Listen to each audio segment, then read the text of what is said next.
El presidente Trump ha sido muy claro y consistente. Está preparado para usar cada herramienta del arsenal estadounidense para frenar la avalancha de drogas hacia nuestro territorio y llevar a los responsables ante la justicia. A las 2030 horas locales, una sombra masiva se desprendió de la oscuridad caribeña y entró en la historia. Con las luces de cubierta apagadas y sus emisiones de radar reducidas al mínimo, el grupo de combate del portaaviones USS Gerald R. Ford avanzó al sur de Puerto Rico como un muro silencioso de acero, sosteniendo más de 18 nudos como si nada en toda la región pudiera detenerlo. Para cualquiera que observara desde la distancia, parecía otro tránsito rutinario. En realidad, era la mayor presencia naval estadounidense en aguas latinoamericanas desde el final de la Guerra Fría.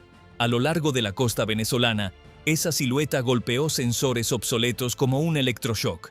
Estaciones costeras encadenadas a sistemas de radar envejecidos captaron un único retorno sobredimensionado aproximadamente a 90 millas náuticas al norte de La Guaira. La imagen estaba distorsionada desde el inicio. En lugar de identificar la firma como un grupo de combate completo de portaaviones, el sistema lo comprimió en lo que parecía un destructor solitario. En cuestión de minutos, lanchas patrulleras armadas salieron disparadas del puerto en un patrón de interceptación agresivo, dirigiéndose directamente hacia la trayectoria calculada de lo que creían que era un buque de guerra estadounidense aislado. Esto no era curiosidad, era presión diseñada con precisión, destinada a forzar a un barco americano a ceder espacio en aguas internacionales totalmente protegidas bajo las reglas de libertad de navegación. Pero la decisión de acercarse a un grupo de combate estadounidense, de noche basándose en una lectura de radar defectuosa, era más que una apuesta, era un cálculo gravemente erróneo. Venezuela creía estar confrontando un solo barco. En realidad, se dirigía hacia la formación naval más avanzada a flote. Habían elegido al oponente equivocado. Si estás listo para recorrer este enfrentamiento naval de alto riesgo paso a paso, suscríbete a Military Power, porque los próximos minutos te mostrarán qué tan rápido una apuesta local puede convertirse en una advertencia global. La primera señal de que la noche estaba cambiando no vino del mar, vino de la geometría que se formaba en las pantallas de radar estadounidenses. Minutos después de que el grupo de combate del Ford se asentara en su carril hacia el sur, 6 ecos pequeños aparecieron en el borde noreste del display. Al principio, parecían tráfico costero rutinario, inofensivos, distantes, olvidables. Luego, su movimiento cambió.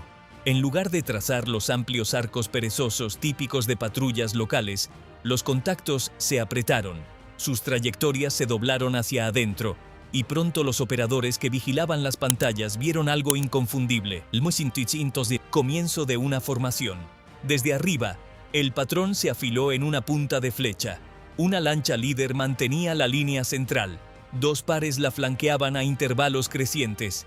Las 6 corrían a más de 30 a 35 nudos, empujando largas estelas blancas detrás de ellas. Rectas, agresivas, convergentes. No estaban siguiendo sombras, no estaban observando. Se dirigían hacia un punto específico en la trayectoria proyectada del Ford. Dentro del Comando Costero venezolano, el error ya había tomado forma. El radar JVIP-11B envejecido, conocido en toda la región por su pobre discriminación de objetivos a largo alcance, había comprimido el retorno masivo de un grupo de combate completo estadounidense en lo que parecía un solo combatiente de superficie.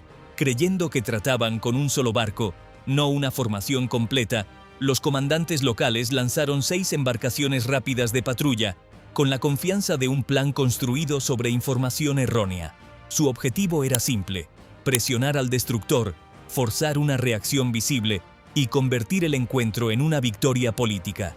En el puente del USS Gerald R. Ford, nada cambió exteriormente.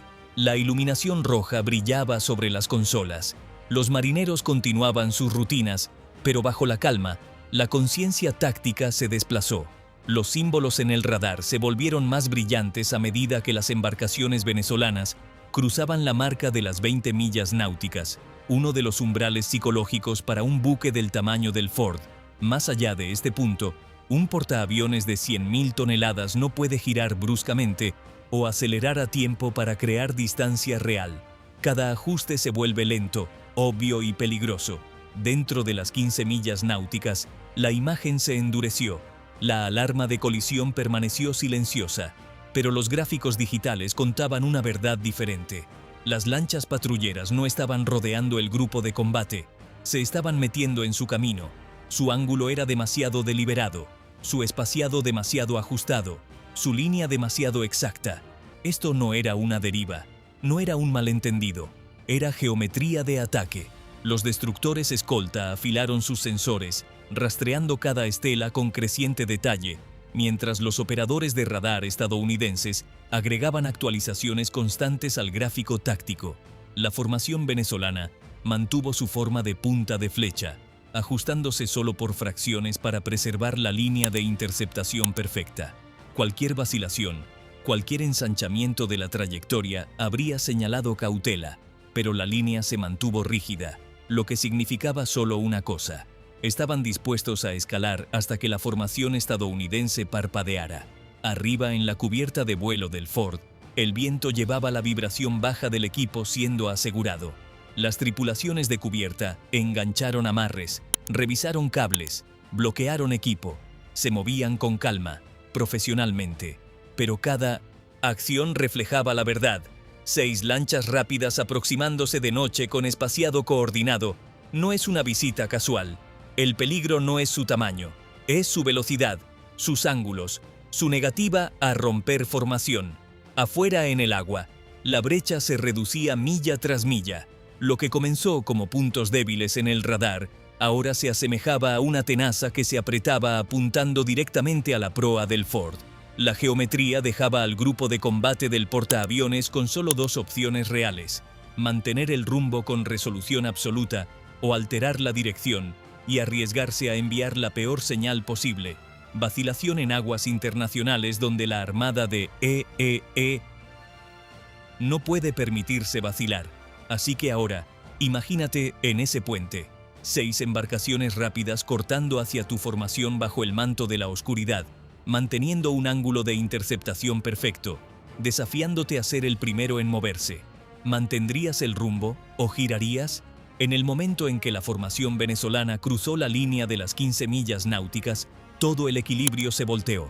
Hasta ese punto, el grupo de combate Ford había estado navegando con un ritmo predecible, dejando que sus escoltas flotaran en un espaciado rutinario alrededor del portaaviones.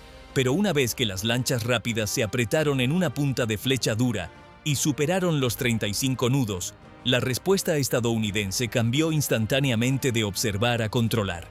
El primer movimiento vino del USS Thomas Hoodner.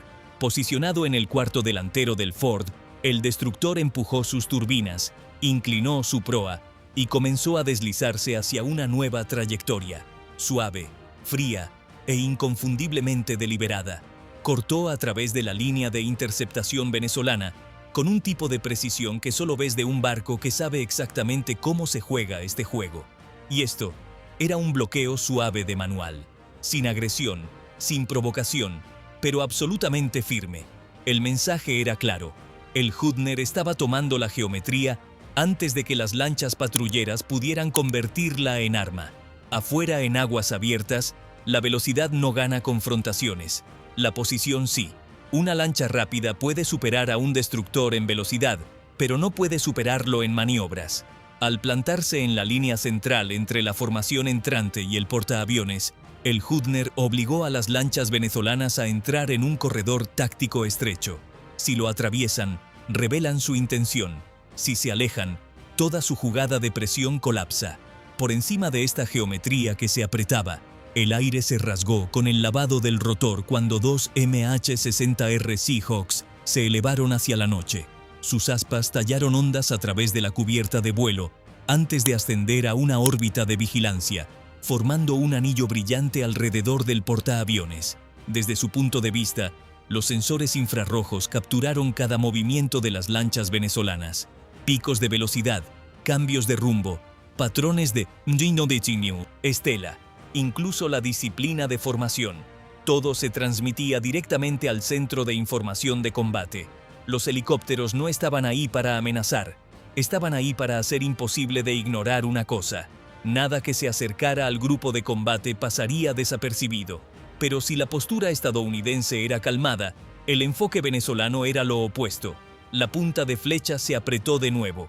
Cada lancha rápida se ajustó por meras fracciones de grado, preservando el ángulo exacto necesario para presionar la pantalla del Hübner. La embarcación líder empujó hacia los 40 nudos, cortando una estela delgada como navaja a través del agua negra. No se ensancharon, no derivaron, no vacilaron. Desde el puente del destructor, esa negativa lo decía todo. No solo estaban mostrando la bandera, estaban ejecutando un desafío deliberado basado en proximidad. Dentro del Hübner, los equipos de vigilancia rastreaban la geometría a medida que evolucionaba. Su bloqueo suave había comprado el control del agua, pero también había elevado las apuestas. Al mantener esa posición, el destructor estaba anunciando fuerte y silenciosamente que el rumbo del portaaviones no era negociable. El siguiente movimiento ahora pertenecía enteramente a las lanchas venezolanas. La tensión se profundizó cuando los Seahawks transmitieron detalles más nítidos. La formación venezolana se mantuvo firme, rígida y rápida, tallando el mar con la determinación de una fuerza convencida de que perseguía un solo destructor, no un grupo de combate de portaaviones completo. Y esa imagen de radar equivocada significaba que estaban presionando mucho más fuerte de lo que jamás habrían hecho de otra manera. Ahora, a menos de 10 millas náuticas, las lanchas aún no habían reducido velocidad.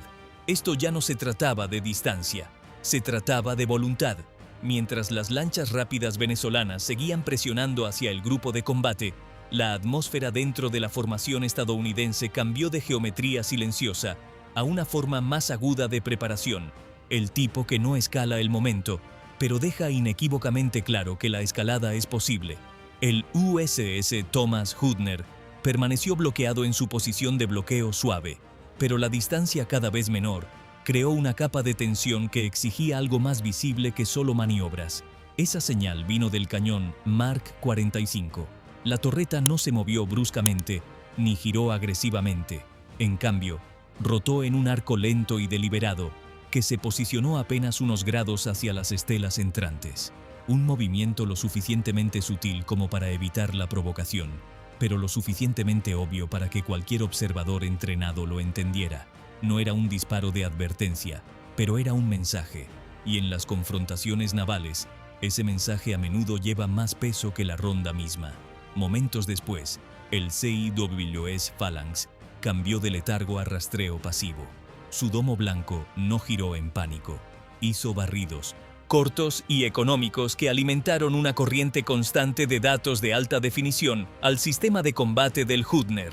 Para cualquiera que observara desde las lanchas rápidas, el arma parecía tranquila, casi inactiva, aunque cada rotación significaba que el destructor podía responder en segundos si el encuentro cruzaba la línea. Por encima de la formación, los dos MH-60R Seahawks apretaron su órbita, sus vainas infrarrojas cortando a través del agua oscura como focos que nunca parpadeaban. No estaban circulando para intimidar, estaban estableciendo un perímetro de conciencia, dejando en claro que nada que se acercara al portaaviones pasaría desapercibido o sin registrar, sin importar cuán pequeño o rápido se moviera. Mientras tanto, el radar SPIBU-6 cambió a su postura de escucha de baja emisión, el modo que la Marina usa cuando quiere precisión sin la firma agresiva de una transmisión completa. Leía las estelas venezolanas, los aumentos de motor y los cambios de rumbo con una claridad casi clínica, construyendo una imagen tridimensional de embarcaciones que no mostraban signos de reducir velocidad o ampliar su formación. Para entonces, la geometría se había apretado en un cono de alta presión, y la embarcación venezolana, líder, avanzó con una ráfaga de aceleración que contaba su propia historia. La estela se afiló, la proa se elevó, y el agua debajo se fracturó en rocío. Señales pequeñas para el ojo, pero enormes en los sensores. A aproximadamente 1000 yardas, llegó el momento decisivo. Un pulso de radar de control de fuego iluminó la sección delantera del Hübner, no lo suficientemente largo como para activar alarmas, pero inconfundible para cualquiera que haya trabajado alguna vez en una guardia naval. Era el equivalente técnico de colocar un dedo en un gatillo sin jalarlo. No letal, pero peligrosamente íntimo. Y sin embargo, incluso con ese bloqueo inconfundible, la postura estadounidense no cambió.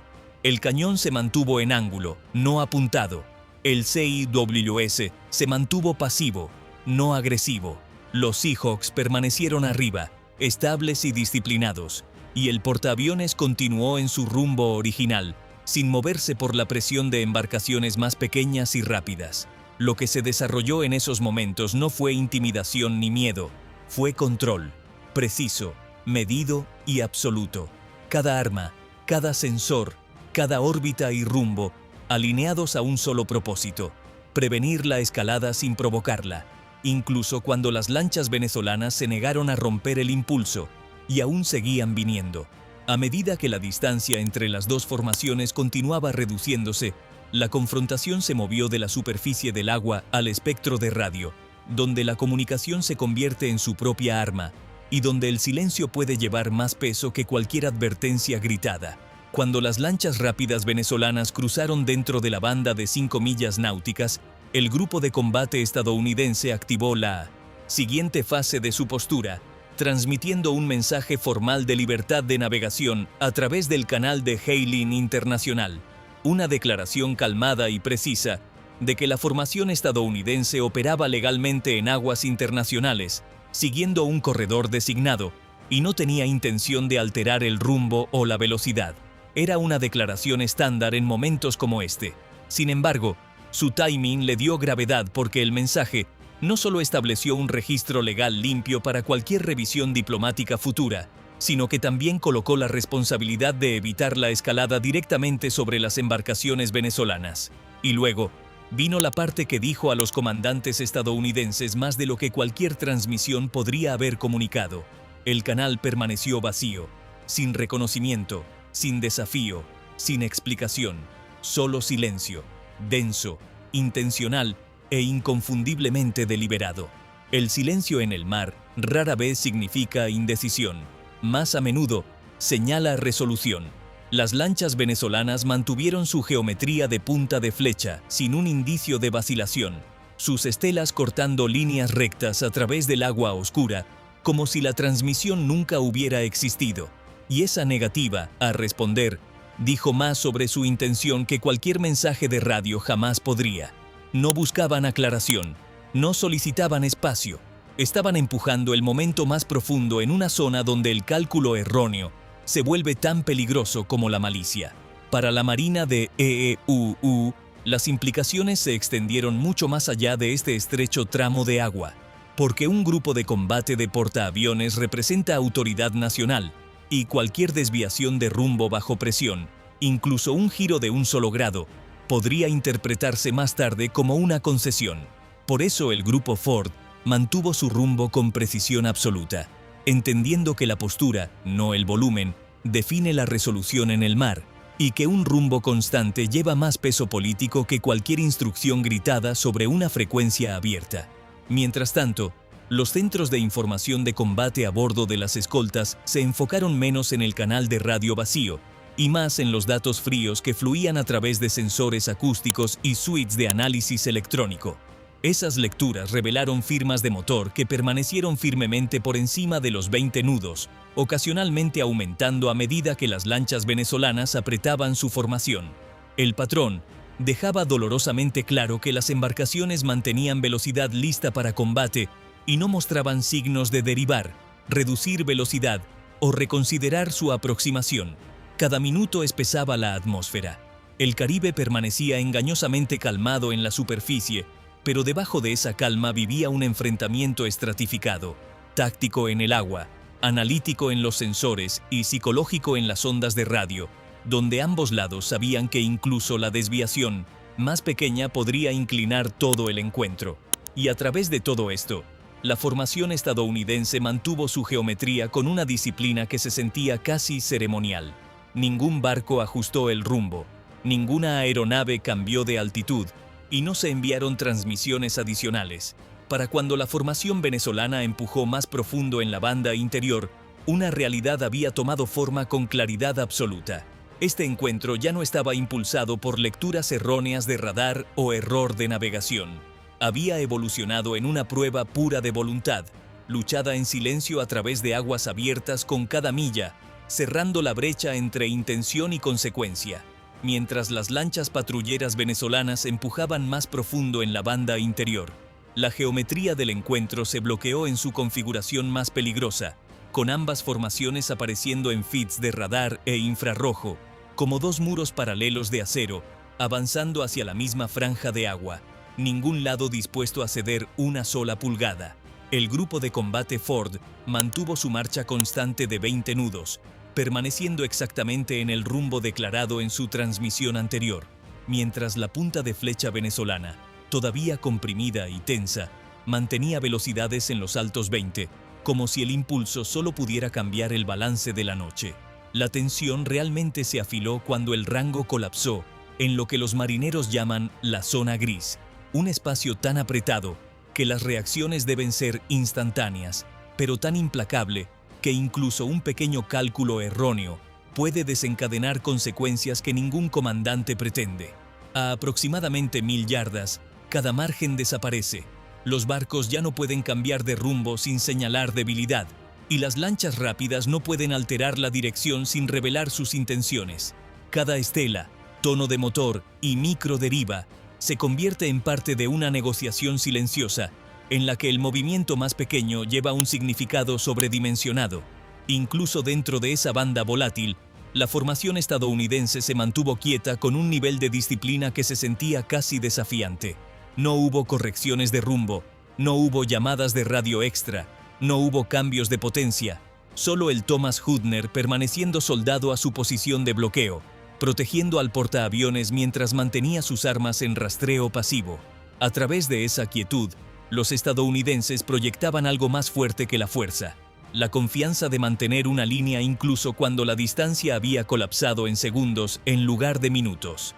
Dentro de los centros de información de combate, los analistas observaron cómo los datos pintaban una imagen cada vez más vívida del estado mental venezolano. Sus motores permanecieron a alto empuje, sus estelas se mantuvieron apretadas y estrechas, y sus líneas de rumbo no mostraron deriva. Sin embargo, grietas sutiles comenzaron a aparecer dentro de la punta de 1900, flecha una vez rígida. Los ángulos de proa vacilaron por fracciones de grado, casi invisibles al ojo humano, pero inconfundibles para los sensores Seahawk orbitando arriba, y las estelas de las lanchas se ensancharon lo suficiente como para traicionar una vacilación creciente dentro de una formación que hasta entonces había mantenido su geometría como una punta de lanza. En los barcos estadounidenses, la atmósfera creció aún más enfocada. Los marineros continuaron moviéndose a través de sus rutinas con eficiencia controlada, completamente conscientes de que estaban en el espacio donde el error de juicio y la escalada pueden volverse indistinguibles. Los operadores monitorearon sus pantallas en busca de cualquier señal de que las lanchas venezolanas pudieran forzar un intento de ruptura o retirarse, porque ambos resultados ahora eran igualmente posibles. Luego, sin advertencia, excepto los números en las consolas, el momento de decisión se volvió visible. Las firmas de velocidad de las lanchas venezolanas, sólidamente por encima de los 30 nudos durante la mayor parte de la aproximación, comenzaron a caer, primero a mediados de los 20, luego a los bajos 20 y finalmente estableciéndose cerca de los 18 nudos. Desde arriba, los Seahawks registraron la transición con claridad clínica. Las estelas se acortaron, las olas de proa disminuyeron y la formación una vez comprimida comenzó a relajarse hacia afuera. No era maniobra táctica, era una fuerza retrocediendo del borde, y en perfecto contraste, la formación estadounidense no hizo nada. El Hudner mantuvo su pantalla, el portaaviones mantuvo la velocidad, las radios permanecieron silenciosas, cada barco permaneció bloqueado en su rumbo original, preservando la misma geometría que había definido el enfrentamiento desde el principio. Las embarcaciones patrulleras venezolanas se habían conducido al borde, pero la zona gris, implacable e inevitable, forzó la decisión que habían esperado evitar. Cuando el momento finalmente se rompió, la verdad era inconfundible. Venezuela parpadeó, Washington no. Mientras las lanchas patrulleras venezolanas sangraban hasta aproximadamente 18 nudos, la punta de flecha, una vez afilada que habían llevado a través del agua, finalmente comenzó a colapsar, los ángulos rígidos suavizándose en arcos más amplios que derivaban hacia afuera, como si la formación misma hubiera perdido la voluntad de mantener su postura como cuchilla. Desde el aire, los Seahawks capturaron cada movimiento sutil, cada lancha girando solo unos pocos grados hacia la costa, lo suficientemente lento como para imitar patrullaje rutinario, pero lo suficientemente preciso como para revelar un paso deliberado atrás de la confrontación que habían empujado al límite. La formación estadounidense, en marcado contraste, no cambió ni una fracción de grado. El USS Gerald R. Ford mantuvo su avance de 20 nudos como si nada hubiera sucedido en absoluto, y el USS Thomas Hudner permaneció soldado al frente de la pantalla, proyectando control a través de una quietud tan absoluta que llevaba más autoridad de la que cualquier transmisión de radio podría haber ofrecido. Dentro de los centros de combate, los operadores observaron el espaciado venezolano ampliarse, la geometría apretada, deshaciéndose hasta que el patrón se asemejó a movimiento costero ordinario, en lugar de una interceptación destinada a presionar a un buque de guerra estadounidense en aguas internacionales. Ninguna voz estadounidense rompió el silencio de radio, no se emitió reconocimiento, ningún cambio en la formación señaló alivio.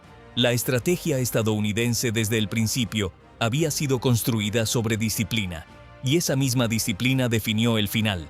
La geometría sola contó la historia, y la geometría ahora mostraba solo una cosa: el enfrentamiento había terminado. Por encima de ellos, los Seahawks continuaron su órbita ininterrumpida, documentando la retirada con la misma precisión calmada que habían usado para registrar el avance, mientras el SPY-6 y los sensores de a bordo rastreaban las estelas que se retiraban para asegurar que el retroceso fuera real, constante, y no un engaño ocultando un intento repentino de volver a entrar en la zona gris. Para cuando las lanchas patrulleras se establecieron en un rumbo que apuntaba directamente hacia aguas venezolanas, la confrontación se había disuelto completamente. Sin colisión, sin disparos de advertencia, ni siquiera una voz elevada sobre el espectro de radio. La formación estadounidense continuó exactamente como había sido antes de que la interceptación comenzara, intacta e inalterada, mientras una pregunta más silenciosa persistía entre aquellos observando desde el puente y la cubierta de vuelo. Si una sola lectura errónea de radar había llevado a las lanchas venezolanas tan lejos en el peligro esta noche, ¿qué tan lejos podría empujarlas el próximo malentendido? ¿Y qué sucede cuando el margen de error es aún más pequeño? Al final, este choque en el Caribe llegó a su cierre sin un solo disparo. Aunque las embarcaciones patrulleras venezolanas intentaron bloquear el camino de un portaaviones estadounidense, bloquearon radar de control de fuego en un destructor americano y se condujeron profundamente en la zona gris donde los errores pueden convertirse en titulares. A través de todo esto, el grupo de combate Ford nunca cambió un grado de su rumbo. Sus armas giraron silenciosamente, sus sensores permanecieron enfocados, y su disciplina llevó el peso que los misiles nunca necesitaron entregar. Los únicos buques que se doblaron fueron las lanchas rápidas mismas, reduciendo velocidad primero, ampliando su espaciado después, y finalmente, deslizándose de vuelta hacia aguas territoriales, mientras el grupo de portaaviones continuaba exactamente donde había pretendido ir desde el inicio. Este encuentro reveló algo que el poder de fuego bruto solo no puede demostrar: que la fuerza estadounidense en el mar vive en presencia, compostura y la capacidad de gestionar el peligro sin dejar que dicte el resultado. Y si te imaginas parado en ese puente, viendo 6 lanchas rápidas tallando hacia tu formación en la oscuridad, tienes que preguntarte: ¿habrías mantenido la línea como lo hizo la Marina de Si este enfrentamiento te mantuvo al borde del asiento, asegúrate de suscribirte a Military Power, porque el próximo encuentro silencioso en aguas abiertas puede dar forma al futuro de las rutas comerciales globales y no querrás perderte cómo se desarrolla. Nos vemos la próxima vez.